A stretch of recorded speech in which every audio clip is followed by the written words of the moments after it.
Assalamualaikum warahmatullahi wabarakatuh. Perkenalkan, nama saya Puspita Handayani dengan NIM K75240038. Setelah mengikuti mata kuliah bimbingan dan konseling, saya memahami bahwa peran guru tidak hanya mengajar, tetapi juga mendidik dan membimbing peserta didik agar dapat mencapai tujuan pembelajaran, yaitu mewujudkan perkembangan optimal peserta didik di 4 bidang kehidupan, pribadi, sosial, belajar, dan juga karir.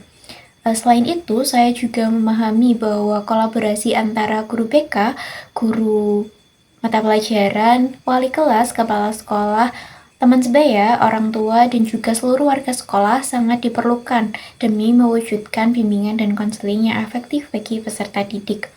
Kemudian kesan dan pesan saya, mata kuliah ini sangat membuka wawasan dan juga bermanfaat sebagai bekal bagi calon pendidik yang lebih peduli dan juga peka terhadap kebutuhan peserta didik. Perkenalkan, saya Triesti Kaulandari dengan NIM K75240042. Selama 1 semester mengikuti perkuliahan bimbingan konseling, saya mendapatkan pandangan baru terhadap BK. Dulu saya menganggap BK itu adalah tempat untuk menghukum siswa-siswi yang melanggar peraturan sekolah. Pokoknya siswa-siswi yang buruk-buruk itu dimasukkan ke dalam BK. Tetapi setelah mengikuti perkuliahan, saya menyadari bahwa BK itu bukan tempat yang negatif, tetapi BK merupakan tempat untuk membimbing siswa dan juga memberikan konseling terhadap siswa yang mengalami masalah. Dan untuk membimbing siswa itu bukan hanya tugas dari BK saja, tetapi tugas dari guru, baik itu wali kelas dan juga guru mata pelajaran. Dan peran orang tua juga sangat penting dalam membimbing siswa. Sehingga saya dapat kesimpulan bahwa tugas guru bukan hanya mengajar siswa secara akademik, tetapi juga membimbing siswa untuk mengoptimalkan potensi mereka. Perkenalkan, nama saya Anissa Simuskasari dengan NIM K75240447. Perkuliahan BK memberikan saya pandangan baru tentang pentingnya peran konselor dalam dunia pendidikan, di mana saya belajar bagaimana layanan BK dapat membantu peserta didik dalam mengatasi berbagai masalah, contohnya masalah pribadi, sosial, akademik, hingga perencanaan karir di masa depan. Selain itu, saya juga belajar memahami pentingnya empati, komunikasi yang efektif, serta etika dalam proses konseling. Kesan dan pesan mata kuliah BK. Mata kuliah BK memberikan saya pemahaman yang mendalam tentang peran konselor dalam mendampingi siswa secara menyeluruh dengan materi yang cukup relevan, dosen yang inspiratif, dan proses pembelajarannya yang mendorong saya untuk lebih peka, empatik, dan bertanggung jawab sebagai calon pendidik. Semoga mata kuliah ini terus dikembangkan karena sangat penting dalam pembentukan karakter guru yang tidak hanya mengajar tetapi juga membimbing siswanya. Perkenalkan, nama saya Frenda Lensya Afrilia dengan NIM K75240060.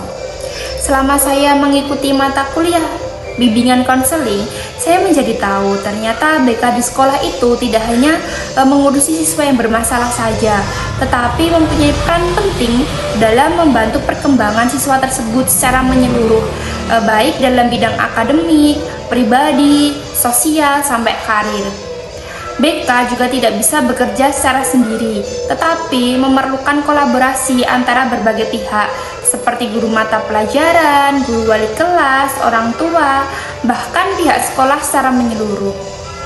Supaya layanan BK di sekolah tersebut itu benar-benar efektif dan berjalan secara lancar.